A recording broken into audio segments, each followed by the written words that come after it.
Hello friends, welcome to our channel Study King. तो आज के इस वीडियो में हम बात करेंगे आरपीएफ सब इंस्पेक्टर एसआई के बारे में, एसआई की सिलेबस के बारे में, एसआई एग्ज़ाम की प्रोसेस के बारे में। मतलब अप्लाई करने से लेकर वैकेंसी निकलने के बाद अप्लाई करने से लेकर आप लोगों की एडमिट कार्ड आने से लेकर, मतलब एग्ज़ाम की जो होता है एग्ज़ाम में, और लास्ट में जब आप लोगों की मेरिट लिस्ट बनेगी तब तक कौन कौन सी प्रोसेस से आप लोगों को गुजरना पड़ता है और क्या क्या करना पड़ता है। फिजिकल एफिशिएंसी टेस्ट क्या होता है, physical measurement test, group A B C D का कट ऑफ कितना जाता है, और इसका एग्ज़ाम कैसे होता है, इसमें के मार्क्स कैसे कैरी किया जाता है, निगेटिव मार्किंग क्या है। तो इस सभी के बारे में, मतलब आरपीएफ के सभी के बारे में हम बात करेंगे इस वीडियो में। तो वीडियो शुरू करने से पहले आप लोगों को मैं बताना चाहता हूँ कि अगर आप लोग चैनल में नया है तो चैनल को सब्सक्राइब कर लीजिए और लाइक कीजिए, वीडियो को शेयर कीजिए अपने दोस्तों के साथ। एंड चलो आज की वीडियो हम शुरू करते हैं। तो पहले हम फर्स्ट सबसे पहला जो प्रोसेस होता है वो आप लोगों को जब वैकेंसी निकलता है तब आप लोगों को ऑनलाइन अप्लाई करना पड़ता है। और ऑनलाइन अप्लाई करने के बाद आप लोगों की एडमिट कार्ड आता है। एडमिट कार्ड के आने के बाद आप लोगों की जो होता है फर्स्ट प्रोसेस रिटेन एग्जामिनेशन। पहला जो प्रोसेस होता है वो रिटेन एग्जामिनेशन होता है। मतलब रिटेन एग्जामिनेशन से आप लोगों की जो है शुरू होता है आप लोगों की प्रोसेस। और रिटेन एग्जामिनेशन के बाद आप लोगों को physical efficiency test and physical measurement test में बुलाया जाता है। फिजिकल एफिशिएंसी टेस्ट जिसको हम कहते हैं पीईटी, फिजिकल मेजरमेंट टेस्ट जिसको हम कहते हैं पीएमटी। और रिटेन एग्जामिनेशन में क्या मार्क्स होता है इसके बारे में हम आगे बात करेंगे। और पहले मैं आप लोगों को एक बात बताना चाहूंगा कि physical efficiency test and physical measurement test ये जो दोनों है, पीईटी एंड पीएमटी जो है ये दोनों सिर्फ क्वालिफाई एग्जाम है। मतलब इसमें सिर्फ क्वालिफाई करना है, आप लोगों को इसमें कोई भी मार्क्स आप लोगों को नहीं दिया जाएगा। और उसके बाद पीईटी एंड पीएमटी का मतलब physical efficiency test and physical measurement test के बाद आप लोगों की डॉक्यूमेंट वेरिफिकेशन होता है। डॉक्यूमेंट वेरिफिकेशन होता है आप लोगों की, मतलब आप लोगों की सभी डॉक्यूमेंट्स देखा जाता है, असली या नकली, ओरिजिनल है या डुप्लीकेट, सभी को आप लोगों की डॉक्यूमेंट्स वेरीफाई किया जाता है। और उसके बाद बहुतों का क्वेश्चन ये रहता है कि इसका एग्जाम लैंग्वेज क्या होता है, एग्जाम कैसे होता है, एग्जाम लैंग्वेज क्या है, ये इसका कौन सी लैंग्वेज में आप लोग एग्जाम दे सकते हैं, हिंदी या फिर इंग्लिश या फिर अपने स्टेट के लैंग्वेज। तो मैं आप लोगों को बताना चाहूंगा कि इसमें 15 लैंग्वेज है। आरपीएफ में एग्जाम अगर आप लोग आरपीएफ एग्जाम देना चाहेंगे तो 15 लैंग्वेज आरपीएफ एग्जाम में है। मतलब आप लोग अगर कांस्टेबल के एग्जाम दे या फिर एसआई के एग्जाम दे तो आप लोगों को 15 लैंग्वेज दिया जाता है। तो उन 15 लैंग्वेज में पहला जो लैंग्वेज होता है आप लोग जानते ही होंगे, English and Hindi. First language English and Hindi, English and Hindi first language होता है। और उसके बाद अगर आप लोगों की ओडिया में भी आप लोग सिलेक्ट कर सकते हैं। आप लोग जिस भी लैंग्वेज में अपने आप को आप ज़्यादा अच्छा समझ पाएंगे उस लैंग्वेज में ही एग्जाम देना। इंग्लिश होता है, हिंदी होता है, Odia, Urdu, Marathi, Tamil, Telugu, Gujarati, Punjabi, Assamese, Manipuri, Kannada, Konkani, Malayalam and Bengali. 15 language दिया गया है इसमें। English, Hindi, Odia, Urdu, Marathi, Tamil, Telugu, Gujarati, Punjabi, Assamese, Manipuri, Kannada, Konkani, Malayalam and Bengali. इस 15 लैंग्वेज में आप लोग पेपर दे सकते हैं और लिख भी सकते हैं। तो लिख भी सकता है, मतलब यहाँ पर लिखना कोई नहीं है, ये सिर्फ एमसीक्यू मल्टीपल चॉइस क्वेश्चन होता है, मतलब एमसीक्यू टाइप क्वेश्चन होता है। मैं आप लोगों को समझा देता हूँ।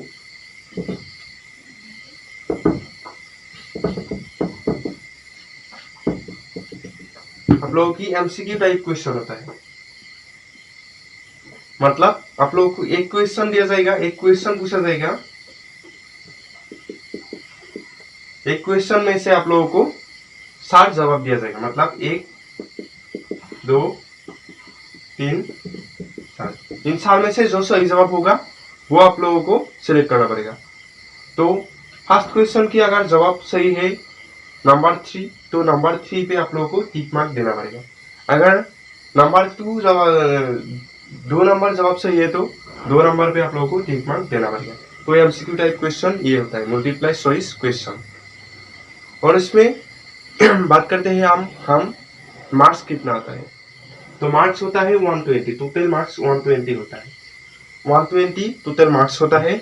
और क्वेश्चन की संख्या भी आप लोगों की जो क्वेश्चन होता है, क्वेश्चन की संख्या भी आप लोगों की 120 होता है, और मार्क्स भी 120 ही रहता है। क्वेश्चन 120 रहता है, मार्क्स 120 रहता है। और इसमें नेगेटिव मार्किंग का क्या फंडा है वो भी आप लोगों को समझा देता हूँ।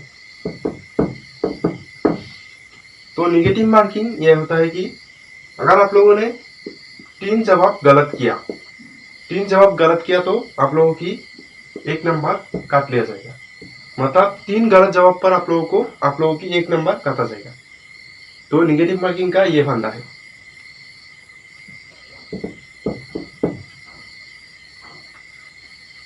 उसके बाद हम बात करेंगे physical efficiency test and physical measurement test के बारे में। होता है physical efficiency test. Physical efficiency test में मेल और फीमेल की अलग अलग से होता है फिजिकल इफिशिएंसी टेस्ट। इवेंट होता है यहाँ पर रनिंग, हाई जंप और लॉन्ग जंप। और रनिंग क्या होता है, मेल कैंडिडेट की 1600 मीटर का रनिंग होता है, 1600 मीटर का रनिंग होता है मेल कैंडिडेट की। और इसमें टाइम दिया जाता है 6 मिनट 30 सेकेंड टाइम दिया जाता है मेल कैंडिडेट की। और यहाँ पर चांस दिया जाता है, एक ही चांस आप लोगों को दिया जाता है रनिंग का। उसके बाद आ जाता है 800 मीटर का रनिंग होता है फीमेल कैंडिडेट की। फीमेल कैंडिडेट को जो रनिंग होता है वो 800 मीटर का होता है। और इसमें टाइम दिया जाता है फीमेल कैंडिडेट को 4 मिनट टाइम दिया जाता है।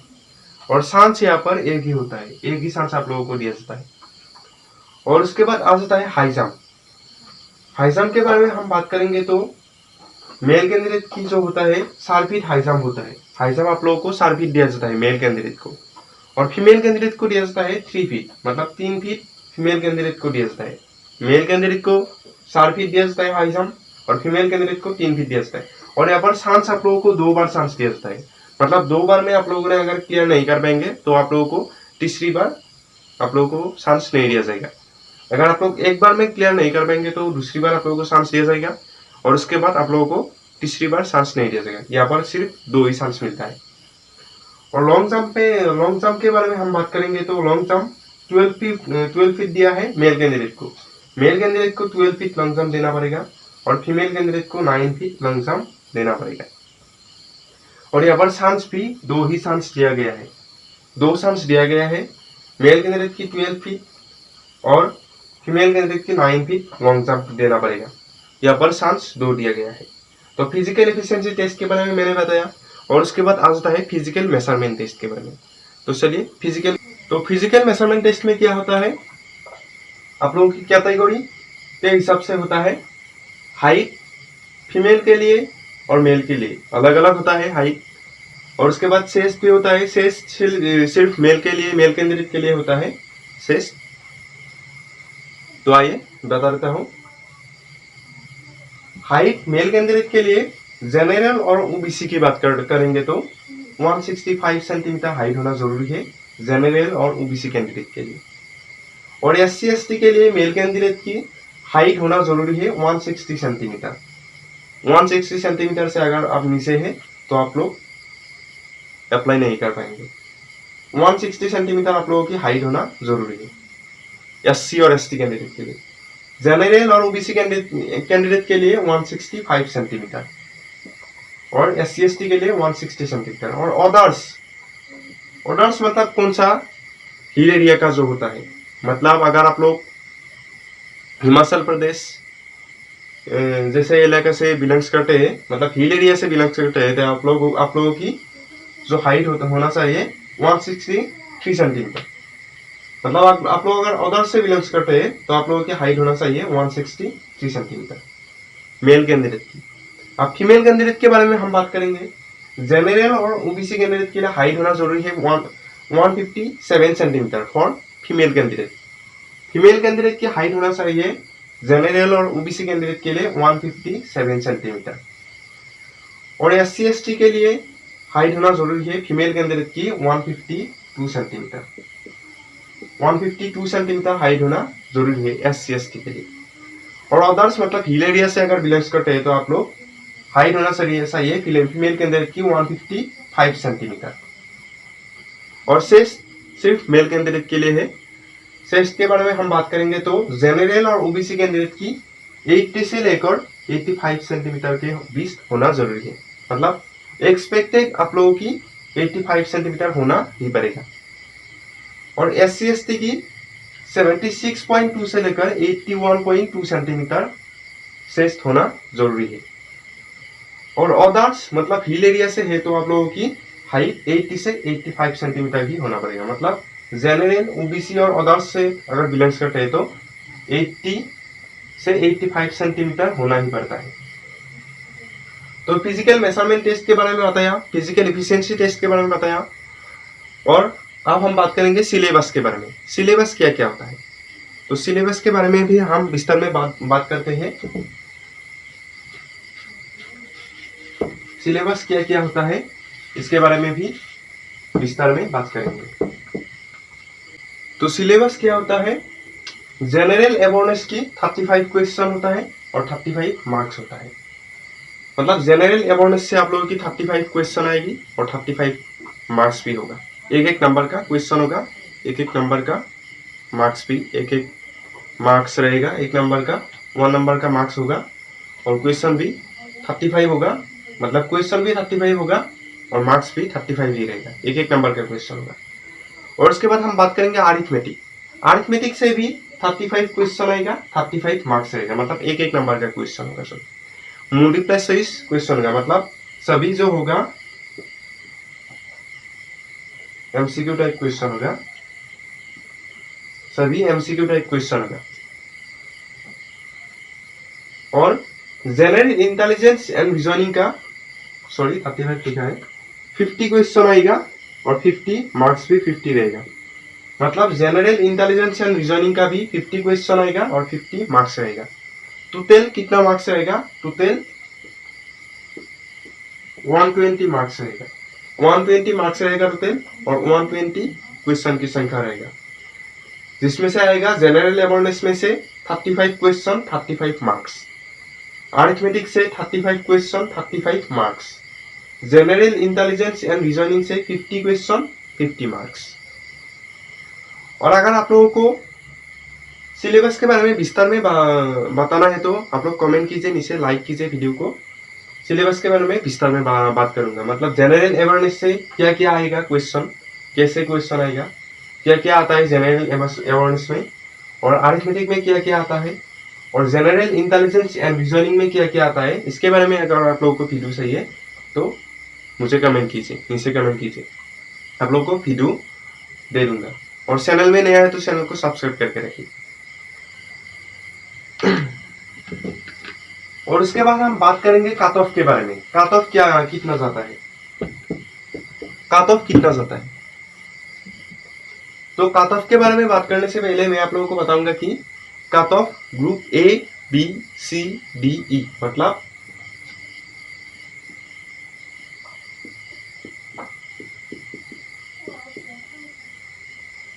ये सभी ग्रुप होता है RPF SI और RPSF SI एग्जाम में। मतलब ABCDEF ये सभी जोन का ग्रुप है, जिसमें से कट ऑफ अलग अलग आता है। मतलब A ग्रुप का कट ऑफ अलग से आता है, B ग्रुप का कट ऑफ अलग से आता है, C ग्रुप का कट ऑफ अलग से आता है। मैं आप लोगों को ABCD इन तीनों का सबसे हाई कट ऑफ आता है। सबसे हाई कट ऑफ जो आता है ABCD इन सारों का आता है। ABCD ग्रुप का सबसे हाई कट ऑफ आता है। मतलब A ग्रुप का, B ग्रुप का, C ग्रुप का और D ग्रुप का कट ऑफ सबसे ज्यादा जाता है। और उसके बाद E ग्रुप का कट ऑफ सबसे कम जाता है, सबसे नीचे जाता है E ग्रुप का कट ऑफ। और F ग्रुप सिर्फ RPSF में आता है। मतलब RPF और RPSF की एग्जाम एक ही होता है, जिसमें से अगर आप लोग RPSF में जाना चाहते हैं तो ग्रुप F के आधार से आप लोगों की कट ऑफ आएगा। मतलब ग्रुप F के आधार से आप लोगों की कट ऑफ आएगा। RPSF group A B C D E में नहीं आता है, सिर्फ ग्रुप एफ में आता है। और आरपीएफ जो होता है ए बी सी डी ई में आता है, group A B C D इन सभी में आरपीएफ आता है, और आरपीएसएफ आता है ग्रुप एफ में। तो कट ऑफ के बारे में भी मैं आप लोगों को विस्तार में बता देता हूँ। चलिए कितना किस ग्रुप का कितना कट ऑफ जाता है। पहले हम बात करेंगे group A B C D, मतलब ग्रुप ए, ग्रुप बी और group C and group D के कट ऑफ के बारे में बताता हूँ। और अगर आप लोगों को नहीं पता कि ग्रुप ए में कौन कौन सा स्टेट आता है, कौन कौन सा जोन आता है, कौन कौन सा डिवीजन आता है, तो उसके बारे में भी मैं आप लोगों को वीडियो बना के आप लोगों को विस्तार में बताऊंगा कि ग्रुप क्या होता है, group A B C D क्या होता है, और इसमें कौन कौन सा स्टेट आता है, कौन कौन सा जोनल आता है, कौन कौन सा डिवीजन आता है रेलवे का। ये सभी भी अगर आप लोगों को चाहिए तो नीचे कमेंट कीजिए, विस्तार में बताऊंगा मैं। तो group A B C D का कट ऑफ किया जाता है जनरल का,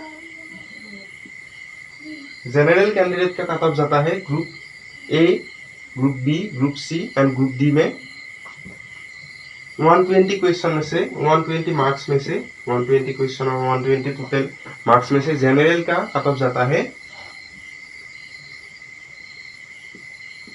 110 प्लस।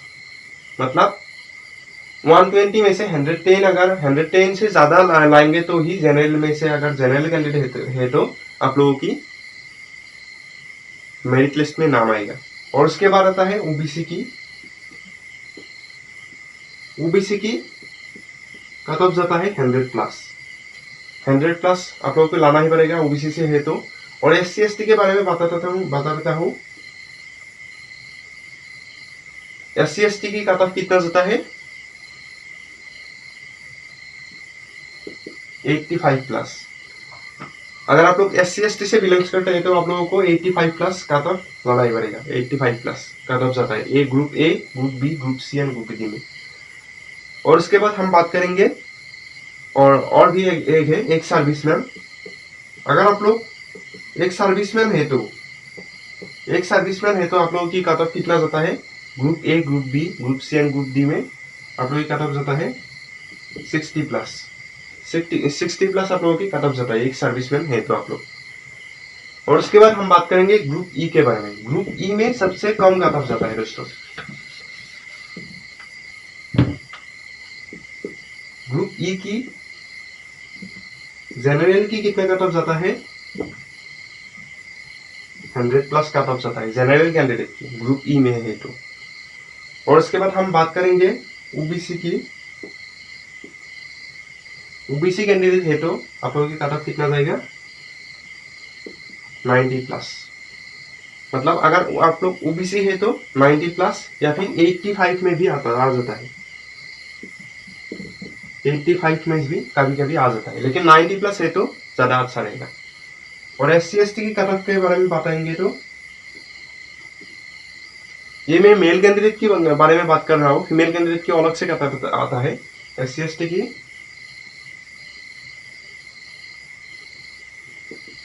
65 प्लस कट ऑफ जाता है एससी एसटी की। और एक सर्विसमैन की कट ऑफ जाता है 40 प्लस कट ऑफ जाता है। देखिए group A, group B, group C and group D के तुलना में ग्रुप ई में सबसे कम कट ऑफ आता है। और ग्रुप एफ में भी सेम कट ऑफ आता है, ये भी कट ऑफ आता है ग्रुप एफ में, मतलब आरपीएसएफ में भी सेम कट ऑफ आता है। और हम बात करेंगे अभी लड़की की कितनी कट ऑफ जाता है, मतलब गार्ड्स कैंडिडेट की कितनी कट ऑफ जाता है। पहले ग्रुप ई के बारे में ही बात करता हूँ। ग्रुप ई में कितना कट ऑफ जाता है। जनरल कैंडिडेट की आप लोगों की कट ऑफ जाता है 90 प्लस कट ऑफ जाता है ग्रुप ई में। सॉरी, ये तो मैंने 75 प्लस कट ऑफ जाता है जनरल कैंडिडेट है तो अगर ग्रुप ई में 75 प्लस कट ऑफ जाता है। और ओबीसी की कितना जाता है 60 प्लस फीमेल कैंडिडेट की। और एससी एसटी की कितना जाता है 55 प्लस। और एक सर्विसमैन की कट ऑफ जाता है, अगर आप लोग गर्ल्स कैंडिडेट है तो आप लोगों की 40 प्लस जाता है। एक सर्विसमैन की कट ऑफ सेम होता है 40 प्लस होता है, कभी कभी 35 तक भी हो जाता है। उसके बाद हम बात करेंगे group A, group B, group C and group D के बारे में। ग्रुप ए में, group A, B, C, D में कट ऑफ जाता है जनरल कैंडिडेट की 85 प्लस और ओबीसी की 67 प्लस। SC/ST की जाता है 65 प्लस और एक सर्विसमैन की 60 प्लस का कट जाता है। तो सब कुछ आप लोगों को विस्तार में बता दिया मैंने। अगर आप लोगों को group A, group B, group C, group D, E, F के बारे में अगर आप लोगों को नहीं पता क्या है ये और इसमें कौन कौन सा स्टेट आता है, कौन कौन सा जोन आता है, कौन कौन सा डिवीजन आता है, तो अगर आप लोगों को वीडियो चाहिए तो नीचे कमेंट कीजिए और लाइक कीजिए वीडियो को। Thank you. आज के वीडियो में यही था। चैनल को सब्सक्राइब कर लीजिए अगर चैनल में नया है तो, और लाइक कीजिए वीडियो।